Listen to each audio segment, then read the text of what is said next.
एक बहुत अनुभव की बात कह रहा हूं। अगर जीवन में खूब अच्छा भजन है ना, तो पहला प्रभाव तुम्हारे जीवन में यह पड़ेगा कि तुमको न बुरा दिख सकता है न बुरा लग सकता है। प्रहलाद जी को खुद कोशिश कर ली, न बेचारे भक्त प्रहलाद को कुछ बुरा दिखा और पिताजी ने तक ने जोर मार दिया, न उसको कुछ बुरा लगा, कुछ नहीं लगा। पिताजी आपकी कृपा, ठीक जैसे मर्जी करो।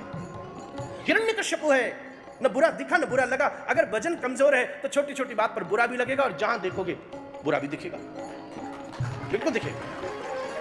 अरे कल रात में ही वीडियो पर कोई देख रहा होगा तो उसका खबर हमारे पास आया, महाराज जी ये क्या मतलब होता है, इनका चित्र पीछे में क्यों है और इनका आगे में क्यों है। ला, एक महापुरुष का चित्र महाराज इनका आपने पीछे वाली दीवार पर लगवाया है, मतलब कान पकड़ के एक बात को हमारे पूज्य पर चरण श्रीमद गोपाल भट्ट गोस्वामी जी महाराज ठीक सामने विराज रहे हैं, और इधर देखें तो पूज्य श्री निवासाचार्य जी महाराज यहां विराज रहे हैं। अब देखा जाए तो ये वो गुरु जी हैं, ये शिष्य हैं अपनी परंपरा में। तो अब वो बोला महाराज जी ऐसा क्यों।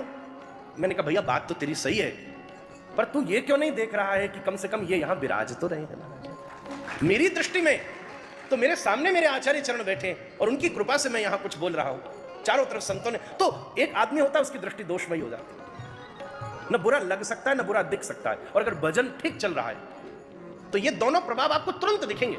जरा 15-20 दिन माला फेर करके देखो और फिर रीचेक करो कि अब मुझे बुरा लग रहा है, बुरा दिख रहा है, तो अभी एक एक माला और बड़ा भाई, तू खूब बड़ा नाम से ही। मैं आपसे सच कहूं, श्री पद्यावली में रूप गोस्वामी पाद कह रहे हैं, ज्ञानावलंबका केचित कर्म बलंबका, अहम तो हरिदासानाम पाद त्राणावलंबका।